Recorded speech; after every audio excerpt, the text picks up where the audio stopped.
Hello everyone guys, कैसे हैं आप लोग। उम्मीद करता हूं सब बढ़िया होंगे। सो गाइस, इन्वेस्टर प्राइड के एक ब्रांड न्यू वीडियो में आप लोगों का फिर से स्वागत है। एंड गाइस, आज के इस वीडियो में हम लोग बात करने वाले हैं चार ऐसे म्यूचुअल फंड के बारे में जो कि अपने अपने कैटेगरी में टॉप रेटेड म्यूचुअल फंड है। जी हाँ दोस्तों, आपने बिल्कुल सही सुना। मैं आपको चार नहीं, इनफैक्ट मैं आपको 8 म्यूचुअल फंड के बारे में काफी डिटेल में बताने वाला हूं। और ये आठों ही फंड गाइस अपने अपने कैटेगरी में टॉप रेटेड म्यूचुअल फंड है। और गाइस, इन 8 में से मैं आपको चार म्यूचुअल फंड सेलेक्ट करके देने वाला हूं जो कि एसआईपी इन्वेस्टमेंट के लिए काफी शानदार होगा अगले 20 से 25 सालों के लिए। अगर आपका सैलरी कम है, आप मिनिमम 5000 पर मंथ के हिसाब से एसआईपी करना चाहते हैं, इन दैट केस ये चारों ही फंड आपको अगले 25 सालों में मोटा मोटी 5 करोड़ से ज्यादा का कॉर्पस बना के दे सकता है। जी हाँ दोस्तों, आपको चौंकने की जरूरत नहीं है। मैं आपको कैलकुलेशन करके दिखाऊंगा कि कैसे ये पॉसिबल हो सकता है और आप अगले 25 सालों में बना सकते हैं मोटा मोटी 5 करोड़ का कॉर्पस इन चारों ही म्यूचुअल फंड्स में एसआईपी करके। वहीं गाइस, अगर आपके मन में कोई डाउट है, कोई क्वेश्चन है, तो कमेंट सेक्शन में पूछ लीजिए। और गाइस, अगर आप चाहते हैं कि मैं आपका म्यूचुअल फंड पोर्टफोलियो को रिव्यू करूं, देन आप अपना mutual fund portfolio comment section में मेंशन कर सकते हैं। आने वाले वीडियो में आपका जो पोर्टफोलियो है गाइस, मैं उसको जरूर रिव्यू करके देने वाला हूं। तो चलिए गाइस, स्टार्ट करते हैं आज का video. But guys, video start करने से पहले फटाफट कर दीजिए इस वीडियो को लाइक। एंड गाइस, आपने चैनल को अभी तक सब्सक्राइब नहीं किया हुआ है, देन प्लीज सब्सक्राइब कीजिए चैनल को। साथ के साथ गाइस, नोटिफिकेशन बेल ऑन करके ऑल पे क्लिक कर लीजिएगा, ताकि जब भी इस चैनल पे वीडियो लेके आऊंगा सारे ही वीडियो का नोटिफिकेशन आपको मिलता रहेगा। तो गाइज, जैसे मैंने आपको बताया कि भाई हम लोग यहाँ पे बात करने वाले हैं चार ऐसे म्यूचुअल फंड के बारे में जो कि आपके लिए काफी शानदार हो सकता है अगले 20 से 25 सालों के लिए, अगर आप एसआईपी करना चाहते हैं तो चलिए गाइज, सबसे पहले बात कर लेते हैं आपका लार्ज कैप कैटेगरी के म्यूचुअल फंड के बारे में और देखते हैं कि भाई यहाँ पे वो दो म्यूचुअल फंड कौन सा है लार्ज कैप कैटेगरी से जो कि आपके लिए बेहतरीन हो सकता है। और ये दोनों ही म्यूचुअल फंड गाइज देखें तो लार्ज कैप कैटेगरी में टॉप रेटेड म्यूचुअल फंड है। तो गई, सबसे पहले बात करें लार्ज कैप फंड्स का, तो यहाँ पे मैंने आपके लिए दो फंड सिलेक्ट करके रखा है। पहला फंड है लार्ज कैप कैटेगरी से आपके लिए ICICI prudential blue chip fund. Second fund है लार्ज कैप कैटेगरी से आपके लिए Nippon India large cap fund. And guys, इन दोनों फंड्स को मैं कंपेयर करने वाला हूँ इसके कैटेगरी एवरेज से। तो सबसे पहले बात कर लेते हैं गाइस हिस्टोरिकल रिटर्न का। तो लास्ट 1 ईयर में ICICI prudential blue chip fund का जो रिटर्न है जो काफी शानदार देखने को मिल रहा है और वो निकल के आता है यहाँ पे आपका 44.52% का। निप्पॉन लार्ज कैप फंड का लास्ट 1 ईयर का रिटर्न की बात करेंगे तो वो निकल के आता है यहाँ पे आपका 47.85% का। एंड बात करेंगे इस कैटेगरी एवरेज का लास्ट 1 ईयर का रिटर्न का, तो वो निकल के आ रहा है यहाँ पे आपके लिए 39.56% का। तो गई लास्ट 1 ईयर में दोनों ही लार्ज कैप फंड का परफॉर्मेंस काफी बेहतरीन दिखने को मिल रहा है। एंड दोनों ही फंड्स ने अपने कैटेगरी एवरेज को काफी अच्छे खासे मार्जिन से बीट करा हुआ है। स्पेशली बात करें निप्पॉन लार्ज कैप फंड का, जिसका परफॉर्मेंस कंपैरेटिव टर्म में देखते हैं तो काफी शानदार देखने को मिल रहा है, मोटा मोटी 48% का। बात करें गैस पिछले 3 सालों का रिटर्न का, तो ICICI prudential blue chip fund का जो रिटर्न है पिछले 3 सालों का वो निकल के आ रहा है यहाँ पे आपका 22.24% का। निप्पॉन लार्ज कैप फंड का पिछले 3 सालों का रिटर्न की बात करें गैस तो वो निकल के आ रहा है यहाँ पे आपका 25.65% का। एंड बात करें गैस कैटेगरी एवरेज का पिछले 3 सालों का रिटर्न का, तो निकल के आ रहा है यहाँ पे आपके लिए 18.05% का। तो गैस पिछले 3 सालों में देखें तो अगेन दोनों ही फंड का रिटर्न काफी अच्छा दिखने को मिल रहा है। एंड दोनों ही फंड ने अपनी कैटेगरी एवरेज को काफी अच्छे खासे मार्जिन से बीट करा हुआ है। स्पेशली बात करें निप्पॉन लार्ज कैप फंड का, जिसका परफॉर्मेंस पिछले 3 सालों में भी देखे तो इन दोनों में सबसे बेहतरीन दिखने को मिल रहा है, मोटा मोटी 25.5 से 26% का। बात करिए गई लास्ट 5 ईयर का रिटर्न का, तो ICICI prudential blue chip fund का जो रिटर्न है लास्ट 5 ईयर का वो निकल के आ रहा है यहाँ पे आपका 18.73% का। निप्पॉन लार्ज कैप फंड का लास्ट 5 ईयर का रिटर्न की बात करें गई तो निकल के आ रहा है यहाँ पे आपके लिए 18.37% का। एंड बात करें गई कैटेगरी एवरेज का पिछले 5 सालों का रिटर्न का, तो निकल के आ रहा है यहाँ पे आपका 16.37% का। तो गैस पिछले 5 सालों में अगेन देखे तो दोनों ही फंड का रिटर्न अपने कैटेगरी एवरेज से कंपैरेटिवली अच्छा दिखने को मिल रहा है। लेकिन बात करेंगे जिन दोनों में से एक बेस्ट फंड का, तो दोनों ही फंड पिछले 5 सालों में अच्छा ही दिखने को मिल रहा है, क्योंकि दोनों ही फंड का रिटर्न लास्ट 5 ईयर में ऑलमोस्ट सिमिलर सा ही दिखने को मिल रहा है, बहुत ज्यादा का अंतर नहीं है। तो गई ये रही बात आपका इन दोनों ही लार्ज कैप फंड का हिस्टोरिकल रिटर्न का। और यहाँ पे देखे तो लॉन्ग टर्म में दोनों ही फंड ने काफी अच्छा परफॉर्म करा हुआ है। हालांकि रिलेटिव टर्म में देखते हैं तो आपका जो निप्पॉन लार्ज कैप फंड है ये फंड थोड़ा सा बेहतर जरूर परफॉर्म करा हुआ है, वो चाहे बात करें आप लास्ट 1 ईयर में या फिर लास्ट 3 ईयर में। हालांकि लास्ट 5 ईयर में दोनों ही फंड का परफॉर्मेंस ऑलमोस्ट सिमिलर सा दिखने को मिल रहा है, तो परफॉर्मेंस में बहुत ज्यादा का अंतर नहीं है दोनों फंड के बीच में। लेकिन जैसे मैंने आपको बताया कि कंपैरेटिव टर्म में देखते हैं तो निप्पॉन लार्ज कैप फंड थोड़ा सा बेटर जरूर दिखने को मिल रहा है। बात करिए जिन दोनों ही फंड्स का कैप्चर रेशियो का, तो सबसे पहले बात करते हैं आपका मैक्सिमम ड्रॉ डाउन का। तो ICICI prudential blue chip fund का जो मैक्सिमम ड्रॉ डाउन है जो निकल के आ रहा है यहाँ पे आपका नेगेटिव 8.09% का, मोटा मोटी 8% कह सकते हैं आप। निप्पॉन लार्ज कैप फंड का मैक्सिमम ड्रॉ डाउन की बात करिए तो निकल के आ रहा है यहाँ पे आपके लिए नेगेटिव 7.54% का। एंड बात करिए इस कैटेगरी एवरेज का मैक्सिमम ड्रॉ डाउन का, तो निकल के आ रहा है यहाँ पे आपका नेगेटिव 10.89% का, मोटा मोटी 11% कह सकते हैं आप। तो गाइस मैक्सिमम ड्रॉ डाउन के मामले में देखिए तो दोनों ही फंड का नंबर काफी अच्छा दिखने को मिल रहा है। कहने का मतलब यही गाइस कि जब मार्केट में बहुत ज्यादा तेज गिरावट आएगी तो उस केस में ये हो सकता है कि ये दोनों ही फंड अपने बेंचमार्क इंडेक्स या फिर कैटेगरी एवरेज दोनों के कंपैरिजन में थोड़ा सा कम गिरेगा। तो दोनों ही फंड का मैक्सिमम ड्रॉ डाउन का नंबर काफी अच्छा दिखने को मिल रहा है। बात करिए गाइस अपसाइड रेशियो का, तो ICICI prudential blue chip fund का जो अपसाइड रेशियो है जो निकल के आ रहा है यहाँ पे आपका 103 का। निप्पॉन लार्ज कैप फंड का अपसाइड रेशियो की बात करिए तो निकल के आ रहा है यहाँ पे आपका 111 का। एंड बात करिए इस कैटेगरी एवरेज का अपसाइड रेशियो का, तो निकल के आ रहा है यहाँ पे आपके लिए 98 का। तो गाइस अपसाइड रेशियो की भी बात करें तो दोनों ही फंड्स का अपसाइड रेशियो काफी अच्छा दिखने को मिल रहा है अपने कैटेगरी एवरेज के कंपैरिजन में। इसका मतलब ये है कि दोनों ही फंड्स काफी अच्छा परफॉर्म करता है जब मार्केट में काफी तेजी रहता है तो अपने बेंचमार्क इंडेक्स के कंपैरिजन में। बात करिए गाइस डाउनसाइड रेशियो का, तो ICICI prudential blue chip fund का जो डाउनसाइड रेशियो है जो निकल के आ रहा है यहाँ पे आपके लिए 78 का। निप्पॉन लार्ज कैप फंड का डाउनसाइड रेशियो की बात करिए गाइस तो निकल के आ रहा है यहाँ पे आपका 78 का। एंड बात करिए गाइस कैटेगरी एवरेज का डाउनसाइड रेशियो का, तो निकल के आ रहा है यहाँ पे आपके लिए 103 का। तो गाइस डाउनसाइड रेशियो की बात करें तो दोनों ही फंड का डाउनसाइड रेशियो ऑलमोस्ट सेम ही दिखने को मिल रहा है। हालांकि दोनों फंड का डाउनसाइड रेशियो अपनी कैटेगरी एवरेज से कम है। इसका मतलब ये गाइस कि दोनों ही फंड काफी अच्छा परफॉर्म करता है जब मार्केट में काफी तेज गिरावट आती है। तो इससे ये पता चलता है गाइस कि दोनों ही फंड कम गिरता है अपने बेंचमार्क इंडेक्स के कंपैरिजन में जब मार्केट में काफी तेज गिरावट आती है। तो गाइस ये रही बात आपका इन दोनों ही लार्ज कैप फंड का हिस्टोरिकल रिटर्न का एंड डिफरेंट कैप्चर रेशियो का। और गाइस यहाँ पे देखें तो ओवरऑल दोनों ही फंड काफी अच्छा परफॉर्म कर रहा है, वो चाहे बात करें परफॉर्मेंस का या फिर कैप्चर रेशियो का, दोनों ही मायने में दोनों फंड काफी अच्छा है। अगर आप रिलेटिव टर्म में देखते हैं तो निप्पॉन लार्ज कैप फंड थोड़ा सा जरूर बेहतर दिखने को मिल रहा है, लेकिन जो ICICI prudential blue chip fund है ये भी खराब नहीं है, ये भी काफी अच्छा ही दिखने को मिल रहा है। तो आप दोनों में से किसी एक फंड के साथ भी जा सकते हैं, यहाँ पे कहीं कोई दिक्कत वाली बात नहीं है गाइस। अब चलिए गाइस बात कर लेते हैं दो फ्लेक्सी कैप कैटेगरी के फंड के बारे में और देखते हैं कि भाई वो दोनों फंड कौन सा है और आपके लिए कौन सा फंड बेहतरीन हो सकता है अगले 25 सालों के लिए। और गाइस एक बात मैं आपको यहीं पे बता दूं कि वीडियो के एंड में मैं आपको ये भी बताने वाला हूं कि अगर आपका सैलरी बहुत कम है, आप सिर्फ 5,000 पर मंथ के हिसाब से एसआईपी कर पाएंगे अगले 25 सालों के लिए, तो आपको आज के इस वीडियो में पता चलेगा कि भाई उस 5,000 पर मंथ के एसआईपी से आप कैसे बना पाएंगे मोटा मोटी 5 करोड़ का कॉर्पस अगले 25 सालों में। तो ये भी आपको पता चलने वाला है आज के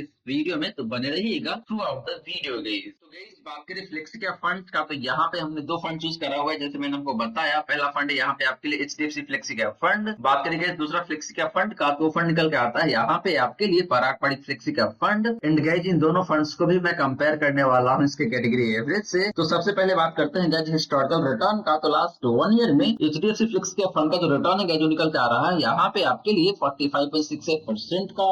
पराग पाड़ी फ्लेक्सी कैप फंड का लास्ट 1 ईयर का रिटर्न की बात करेंगे तो निकल के आ रहा है यहाँ पे आपके लिए 41.87% का। एंड बात करेंगे इस कैटेगरी एवरेज का लास्ट 1 ईयर का रिटर्न का, तो निकल के आ रहा है यहाँ पे आपके लिए 43.61% का। तो गाइस लास्ट 1 ईयर में देखें तो दोनों ही फंड का रिटर्न काफी अच्छा दिखने को मिल रहा है। आपका जो कैटेगरी एवरेज है उसके आसपास में परफॉर्म कर रहा है या फिर उससे बेटर परफॉर्म कर रहा है। स्पेशली बात करें एचडीएफसी फ्लेक्सी कैप फंड का, जिसका रिटर्न लास्ट 1 ईयर में काफी अच्छा दिखने को मिल रहा है, मोटा मोटी 45.5% का।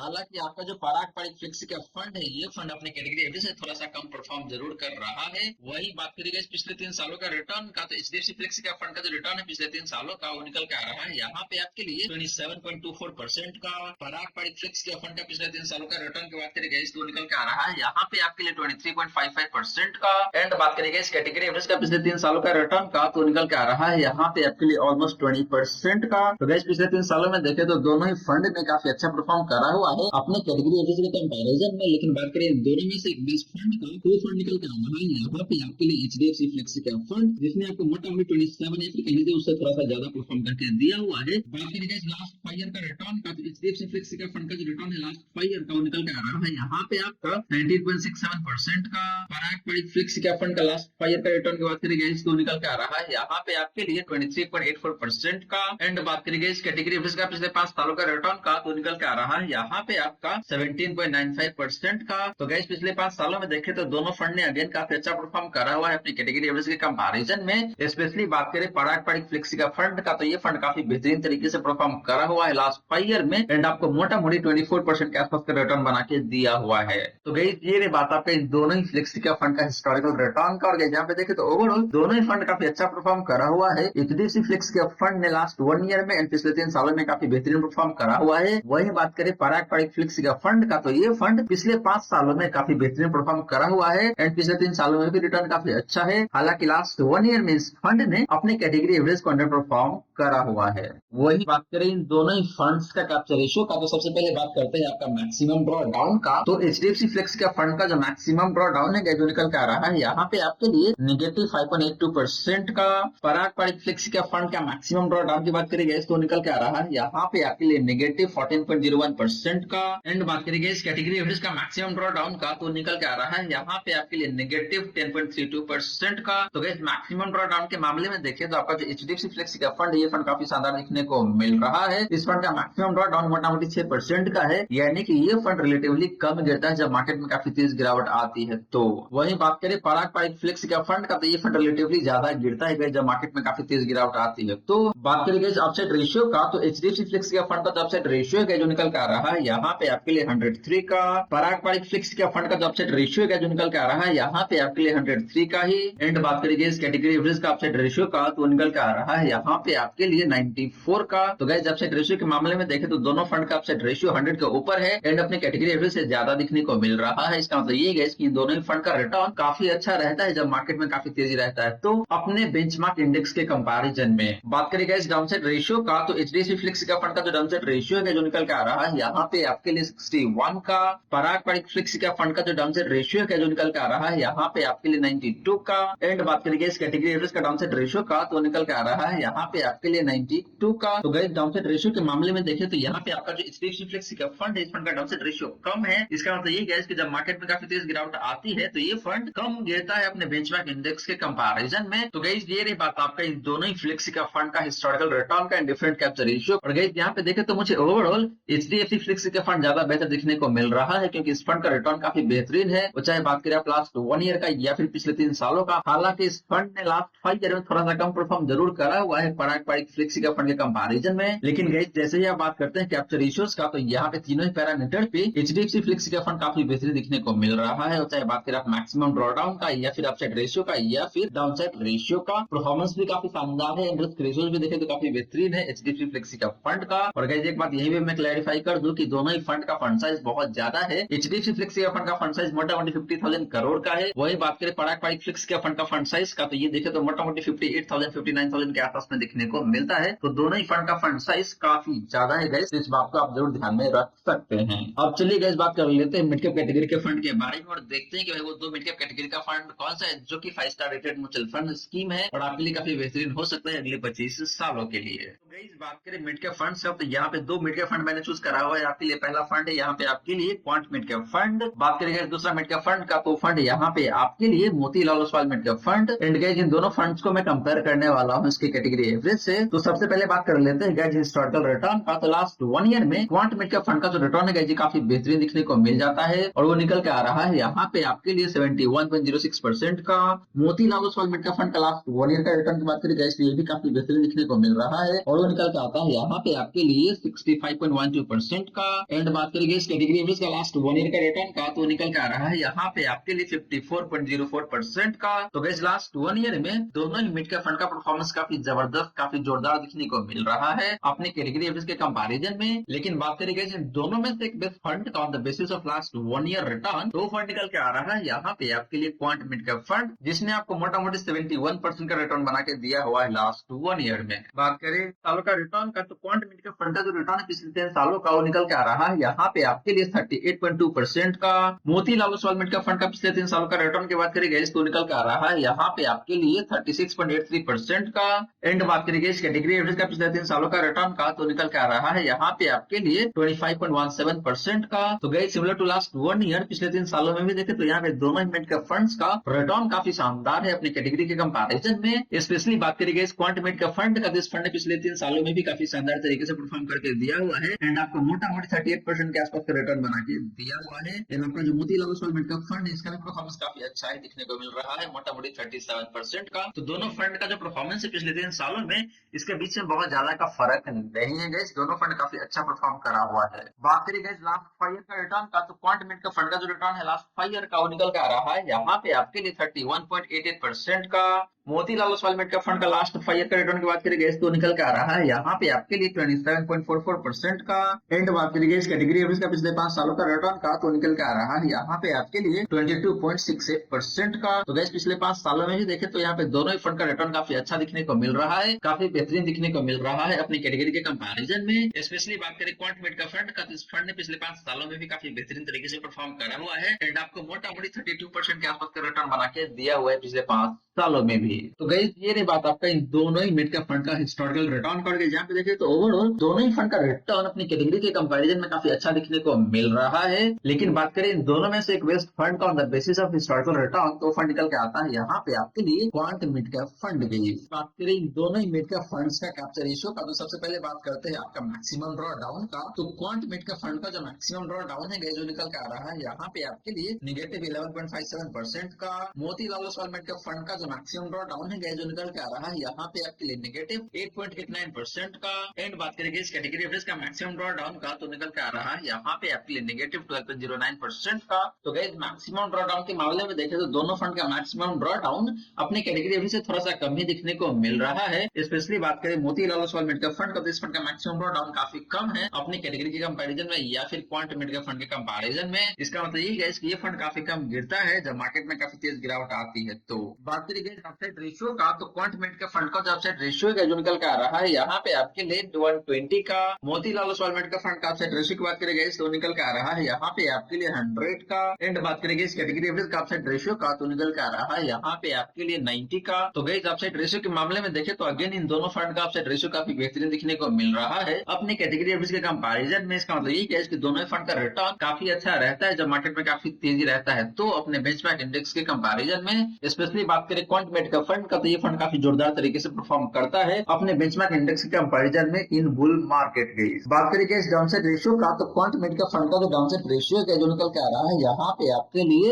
72 का। Motilal Oswal mid cap fund का डाउनसाइड रेशियो की बात करेंगे तो निकल के आ रहा है यहाँ पे आपके लिए 44 का। एंड बात करेंगे इस कैटेगरी एवरेज का डाउनसाइड रेशियो का तो निकल के आ रहा है यहाँ पे आपके लिए 89 का। तो गाइस डाउनसाइड रेशियो की भी बात करें तो दोनों ही फंड का डाउनसाइड रेशियो अपनी कैटेगरी एवरेज से बेहतर दिखने को मिल रहा है। स्पेशली बात करें Motilal Oswal mid cap fund का इसका डाउनसाइड रेशियो बहुत कम है। इसका मतलब ये है कि जब मार्केट में काफी तेज गिरावट आती है तो ये फंड काफी कम गिरता है अपने बेंचमार्क इंडेक्स के कंपैरिजन में। तो गाइस ये रही बात आपका इन दोनों मिड कैप फंड्स का हिस्टोरिकल रिटर्न का एंड डिफरेंट कैप्चर रेशियो का। जहाँ पे देखें तो ओवरऑल दोनों ही फंड काफी अच्छा दिखने को मिल रहा है परफॉर्मेंस के मामले में अगर आप कंपेयर करते हैं कैटेगरी एवरेज से तो। लेकिन बात करें इन दोनों में से एक बेस्ट फंड का तो यहाँ पे आपका जो क्वांट मिड कैप फंड है इसका रिटर्न काफी जबरदस्त दिखने को मिल रहा है। वही बात करेंगे इस कैप्चर रेशियो का तो कैप्चर रेशियो के मामले में जो Motilal Oswal mid cap fund ये फंड काफी अच्छा दिखने को मिल रहा है। अगर आप कमेंट्स की मिड कैप फंड के साथ जाना चाहते हैं in that case Motilal Oswal mid cap fund आपके लिए काफी अच्छा हो सकता है। वहीं अगर आप रिटर्न भी ज्यादा कमाना चाहते हैं और थोड़ा सा ज्यादा रिस्क लेना चाहते हैं इन दैट केस आपके लिए क्वांट मिड कैप फंड यहाँ पे काफी बेहतरीन हो सकता है। अब चलिए गाइस बात करते हैं दो स्मॉल कैप कैटेगरी के फंड के बारे में और देखते हैं कि वो दो स्मॉल कैप कैटेगरी का फंड कौन सा है जो 5 स्टार रेटेड फंड निकल के आता है स्मॉल कैप कैटेगरी से। तो गाइस बात करें स्मॉल कैप फंड का तो यहाँ पे भी मैंने दो फंड चूज करा हुआ है आपके लिए। पहला फंड है यहाँ पे निप्पॉन स्मॉल कैप फंड। बात करेंगे दूसरा फंड का तो फंड निकल के आता है यहाँ पे आपके लिए Franklin India smaller company fund. And guys इन दोनों ही फंड को मैं कंपेयर करने वाला हूँ इसके कैटेगरी एवरेज से। तो सबसे पहले बात करते हैं गाइस हिस्टोरिकल रिटर्न का। तो लास्ट 1 ईयर में निप्पॉन स्मॉल कैप फंड का जो रिटर्न है जो निकल के आता है यहाँ पे आपका 59.59% का। फ्रैंकलिन स्मॉल कैप फंड की बात करेंगे तो इसका जो रिटर्न है लास्ट 1 ईयर का वो निकल के आता है यहाँ पे आपका 57.59% का। एंड बात करेंगे इस कैटेगरी एवरेज का लास्ट 1 ईयर का रिटर्न का तो निकल के आता है यहाँ पे आपका 52.17% का। तो गाइस लास्ट 1 ईयर में देखें तो दोनों ही स्मॉल कैप फंड का रिटर्न काफी अच्छा देखने को मिल रहा है अपने कैटेगरी के कंपैरिजन में। लेकिन बात करेंगे इन दोनों में से इक्विटी फंड का, तो दोनों ही फंड काफी अच्छा ही है, बहुत ज्यादा का फर्क नहीं है। लास्ट 1 ईयर में दोनों फंड का रिटर्न देखें तो ऑलमोस्ट सिमिलर सा दिखने को मिल रहा है, सिर्फ 2% का फर्क है गाइस। तो अगर आप एक बेटर फंड के साथ जाना चाहते हैं, in that case Nippon small cap fund आपके लिए बेहतर हो सकता है लास्ट 1 ईयर के बेसिस पे। बात करें गाइस पिछले 3 सालों का रिटर्न का, तो निप्पॉन स्मॉल कैप फंड का जो रिटर्न पिछले 3 सालों का वो निकल के आता है यहाँ पे आपका 35.59% का। फ्रैंकलिन स्मॉल कैप फंड का पिछले 3 सालों का रिटर्न की बात करें गाइस तो निकल के आ रहा है यहाँ पे आपका 31.47% का। एंड बात करें इस कैटेगरी का पिछले 3 सालों का रिटर्न का, तो निकल के आता है यहाँ पे आपके लिए 29.47% का। तो guys similar to last 1 year पिछले 3 सालों में भी देखे तो यहाँ पे दोनों ही फंड का रिटर्न काफी अच्छा दिखने को मिल रहा है अपने कैटेगरी के कंपैरिजन में। लेकिन बात करेंगे जिन दोनों में से एक बेस्ट फंड का on the basis of last 3 year return, तो फंड निकल के आ रहा है यहाँ पे आपके लिए निप्पॉन स्मॉल कैप फंड। गई बात करेंगे लास्ट 5 ईयर का रिटर्न का, तो निप्पॉन स्मॉल कैप फंड का जो रिटर्न है लास्ट 5 ईयर का निकल के आता है यहाँ पे आपके लिए 29.82% का। फ्रैंकलिन स्मॉल कैप फंड का पिछले 5 साल का रिटर्न की बात करेंगे तो निकल के आता है यहाँ पे आपके लिए 23.05% का। एंड बात करेंगे इस कैटेगरी का पिछले 5 साल का रिटर्न का, तो निकल के आ रहा है यहाँ पे आपके लिए 26.07% का। तो गई सिमिलर टू लास्ट 1 ईयर या लास्ट 3 ईयर लास्ट 5 ईयर में भी देखे तो निप्पॉन स्मॉल कैप फंड का रिटर्न काफी अच्छा दिखने को मिल रहा है। हालांकि आपका जो फ्रैंकलिन स्मॉल कैप फंड है इस फंड का रिटर्न अपने कैटेगरी के कंपैरिजन में पिछले 5 सालों में कम जरूर दिखने को मिल रहा है, जो कि अच्छी बात नहीं है। तो गई ये बात आपका इन दोनों ही स्मॉल कैप फंड्स का हिस्टोरिकल रिटर्न का, और यहाँ पे देखे तो overall Nippon small cap fund सबसे बेहतरीन दिखने को मिल रहा है। वही बात करेंगे इन दोनों ही फंड्स का कैप्चर रेशियो का, तो सबसे पहले बात करते हैं आपका मैक्सिमम ड्रॉ डाउन का। तो निप्पॉन स्मॉल कैप फंड का जो मैक्सिमम ड्रॉ डाउन है जो निकल के आता है यहाँ पे आपके लिए निगेटिव 10.22% का। फ्रैंकलिन स्मॉल कैप फंड का मैक्सिमम ड्रॉ डाउन की बात करेंगे तो निकल के आता है यहाँ पे आपके लिए निगेटिव 13.42% का। एंड बात करेंगे इस कैटेगरी का मैक्सिमम ड्रॉ डाउन का, तो निकल के आ रहा है यहाँ पे आपके लिए निगेटिव 13.07% का। तो गाइस मैक्सिमम ड्रॉ डाउन के मामले में देखें तो आपको जो निप्पॉन स्मॉल कैप फंड है काफी बेहतरीन दिखने को मिल रहा है फ्रैंकलिन स्मॉल कैप फंड के कंपैरिजन में या फिर कैटेगरी एवरेज के कंपैरिजन में। बात करेंगे सबसेट रेशियो का, तो निप्पॉन स्मॉल कैप फंड का सबसेट रेशियो है जो निकल के आ रहा है यहाँ पे आपके लिए 97 का। फ्रैंकलिन स्मॉल कैप फंड का सबसेट रेशियो की बात करेंगे तो निकल के आ रहा है यहाँ पे आपके लिए 84 का। एंड बात करेंगे इस कैटेगरी एवरेज का सबसेट रेशियो का, तो निकल के आ रहा है यहाँ पे आपके लिए 84 का ही। तो गाइस अपसाइड रेशियो के मामले में देखें तो आपका जो निप्पॉन स्मॉल कैप फंड है ये फंड काफी बेहतरीन दिखने को मिल रहा है। हालांकि इस फंड का भी अपसाइड रेशियो 100 से थोड़ा सा कम दिखने को मिल रहा है। लेकिन अगर आप कंपेयर करते हैं फ्रैंकलिन स्मॉल कैप फंड से या फिर कैटेगरी एवरेज से, तो इन दोनों के कंपैरिजन में निप्पॉन स्मॉल कैप फंड का अपसाइड रेशियो बेटर दिखने को जरूर मिल रहा है। बात करेंगे इस डाउनसाइड रेशियो का, तो निप्पॉन स्मॉल कैप फंड का जो डाउनसाइड रेशियो है जो निकल के आ रहा है यहाँ पे आपके लिए 60 का। फ्रैंकलिन स्मॉल कैप फंड का डाउनसाइड रेशियो की बात करेंगे तो निकल के आ रहा है यहाँ पे आपके लिए 47 का। एंड बात करेंगे इस कैटेगरी एवरेज का डाउनसाइड रेशियो का, तो निकल के आ रहा है यहाँ पे आपके लिए 66 का। तो गाइस दोनों ही फंड का डाउनसाइड रेशियो अपने कैटेगरी एवरेज से कम है। इसका मतलब ये कि भाई दोनों ही फंड का रिटर्न कम गिरता है जब मार्केट में काफी तेज गिरावट आती है। तो हालांकि इन दोनों में से एक बेस्ट फंड की बात करें on the basis of downside ratio, तो फंड निकल के आता है यहाँ पे आपके लिए फ्रैंकलिन स्मॉल कैप फंड गई। तो गाइस ये रही बात आपका इन दोनों ही स्मॉल कैप फंड्स का हिस्टोरिकल रिटर्न का एंड डिफरेंट कैप्चर रेशियो का। जहाँ पे देखे तो overall Nippon small cap fund मुझे ज्यादा बेहतर दिखने को मिल रहा है, क्योंकि इस फंड का रिटर्न काफी बेहतरीन है एंड कैप्चर रेशियो भी देखे तो काफी अच्छा ही दिखने को मिल रहा है। फ्रैंकलिन स्मॉल कैप फंड के कंपैरिजन में खराब तो बिल्कुल भी नहीं है गाइस। अब चलिए गाइस बात करते हैं कि जो हमने 8 फंड के बारे में डिस्कस किया आज के इस वीडियो में, उस 8 फंड में से जो 4 फंड हमने सिलेक्ट किया है उन चारों फंड्स में कैसे आप 5000 पर मंथ के हिसाब से एसआईपी करते हैं अगले 25 सालों के लिए, तो आप बना पाएंगे मोटा मोटी 5 करोड़ 27 लाख का कॉर्पस गाइस। तो गाइस बात करें यहाँ पे कि how to earn rupees 5 crore from 5000 per month SIP. तो गाइस यहाँ पे आपका जो मंथली एसआईपी है आपको पता है कि भाई आपको 5000 पर मंथ के हिसाब से एसआईपी करना पड़ेगा। बात करेंगे इन्वेस्टमेंट ड्यूरेशन का, यानी कि आपको कितने साल के लिए इन्वेस्ट करना है, तो यहाँ पे वो ईयर निकल के आता है 25 ईयर, यानी कि आपको अगले 25 सालों के लिए इन्वेस्ट करना है। बात करेंगे स्टेटअप का, या फिर कह सकते हैं एनुअल स्टेटअप, यानी कि हर एक साल आपको कितने परसेंट अपने एसआईपी को बढ़ाना पड़ेगा, तो यहाँ पे 3% के हिसाब से आपको हर एक साल अपने एसआईपी अमाउंट को बढ़ाते चलना पड़ेगा। कहने का मतलब यही है कि पहले साल में आपको हर एक महीने 5000 पर मंथ के हिसाब से एसआईपी करना है। नेक्स्ट ईयर यानी कि सेकंड ईयर में हो जाएगा 500 पर मंथ के हिसाब से। थर्ड ईयर में आपको मंथली एसआईपी करना पड़ेगा 6050 रुपए के हिसाब से। तो इस तरीके से देखें तो हर एक साल आपका एसआईपी अमाउंट 10% के हिसाब से बढ़ता जाएगा। बात करेंगे XIRR का, यानी कि आपका जो एनुअल CAGR है एसआईपी में वो कितना रहेगा, तो यहाँ पे मैं ये अज्यूम करके चल रहा हूँ कि भाई आपको अगले 25 सालों में 18% पर एनम के हिसाब से रिटर्न मिलता जाएगा। वही डेट बात करें कि भाई 25 साल के एंड में आपके पास कितना कॉर्पस बन के आएगा, तो जो अमाउंट निकल के आता है यहाँ पे आपके लिए 5 करोड़ 27 लाख 60,125 रुपए। जी हाँ दोस्तों, अगर आप 5000 करोड़ के हिसाब से एसआईपी करते हैं अगले 25 सालों के लिए और हर एक साल अपने एसआईपी अमाउंट को 10% के हिसाब से बढ़ाते चलते हैं, एंड अगर आपको 18% पर एनम के हिसाब से रिटर्न मिलता है for next 45 year in that case आप बना पाएंगे मोटा मोटी 5 करोड़ 30 लाख का कॉर्पस अगले 25 सालों में की। तो गाइस ये रही सारी की सारी बातें जो हमने किया आज के इस वीडियो में, और गाइस यहाँ पे मैंने आपको 4 नहीं बल्कि 8 म्यूचुअल फंड के बारे में काफी डिटेल में बताया है। और गाइस ये 8 ही म्यूचुअल फंड अपने अपने कैटेगरी में टॉप रेटेड म्यूचुअल फंड है, और इन 8 में से गाइस मैंने आपको अल्टीमेटली 4 म्यूचुअल फंड बताया है जहां पे जाके आपको इन्वेस्टमेंट करना है एसआईपी के माध्यम से। और गाइस मैंने आपको ये भी बताया कि भाई कैसे आप इन चारों म्यूचुअल फंड में 5000 पर मंथ के हिसाब से एसआईपी करके अगले 25 सालों में बना सकते हैं मोटा मोटी 5 करोड़ 30 लाख का कॉर्पस। गाइस तो गाइस आशा करता हूं जितनी भी बातें मैंने बताने की कोशिश किया है सारी की सारी बातें आपको समझ में आ गया होगा। मन में अगर कोई डाउट है, कोई क्वेश्चन है तो कमेंट सेक्शन में पूछ लीजिए। वहीं गाइस वीडियो अच्छी लगी हो तो वीडियो को लाइक करके अप्रिशिएट जरूर करें। एंड गाइस आपने चैनल को अभी तक सब्सक्राइब नहीं किया हुआ है देन प्लीज सब्सक्राइब कीजिए चैनल को। साथ के साथ गाइस नोटिफिकेशन बेल ऑन करके ऑल पे क्लिक कर लीजिएगा ताकि जब भी इस चैनल पे वीडियो लेके आऊंगा सारे ही वीडियो का नोटिफिकेशन आपको मिलता रहेगा। So guys thank you so much for watching this video. मिलते हैं अगले वीडियो में। जय हिंद जय भारत।